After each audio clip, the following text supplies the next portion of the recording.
That was a pain for your party, I remember. And they were all they were in court, and you pulled back. We've gone back to the drawing board, and we're working.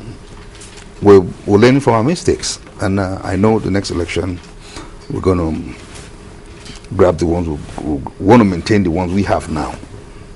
Your party didn't see that coming, did they?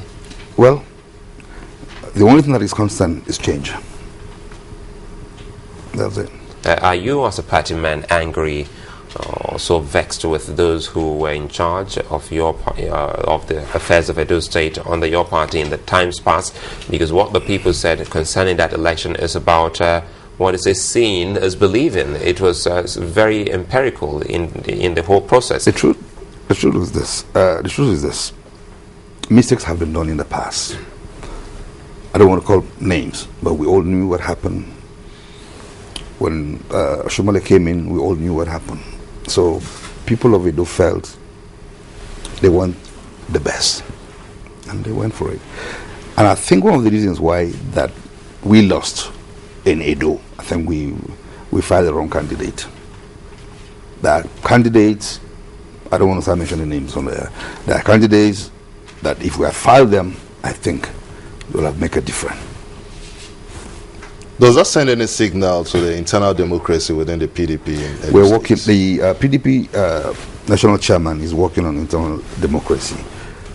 Now, still back on the state police issue. Now, there are fears that if there are state police, that the sitting incumbent governors could use this to muscle out oppositions. Do you share that sentiment? That's what I just said. That's what I just said. Let's look at funding now. Given that conditionality now, that there are state police, do you think it could be effectively funded? It will. It will. It will. But like I said, the governors will use them as a tool. Is it just that you don't support it, or you feel Nigeria is not ripe for it now? Both of them. So when do you think, like in what timeline would you give for this? I wouldn't know, but as time goes on. Don't forget, for a very long time, Nigerians, we've been living like slaves. When you have, you're living in your own country and you have checkpoints from Ikoyi to VI, you have like 6 checkpoints. Are you saying that would increase if we have state police? No, what I'm saying is this. The police we have now, it's a different police. They've dismantled, the IG has dismantled the whole checkpoint, and he's read, laws for them, riot acts. So he's building a brand new police. You know, they say what's good for one should also be good for the other sometimes. And well, it's in the news. This is the month of Ramadan, and looks like some northern states already have state police, because what we read in the news, Hizbah, nice, yes, smile on your face. Hizbah is going around arresting people, even Muslims who were not observing the Ramadan fast, and they say, well, what kind of arbitrariness is this? Isn't that state police? To the extent that the northern governors will say, no for state police, but they have Hizbah there. The Hizbah issue has to be looked into, because I disagree with that aspect. It has to be looked into. The Kano State governor is an educated person. He's a doctor, and he's very intelligent. He's high upstairs. I think he has to look into that. We don't have to bring religion and governance together. It's like, there's another creation in a subtle way of another monster. Now the Hizbah is in place. Any attempt to scrap the Hizbah just could mean trouble. They're going to look into it. Now let's go down memory lane to the 60s now, because your opposition to the position of state policing is quite, we need to get it straight. In the 60s, the whole northern region is being manned by the Northern Police Authority. And that's a form of state policing. So why it's quite unclear why a lot of people are against this concept.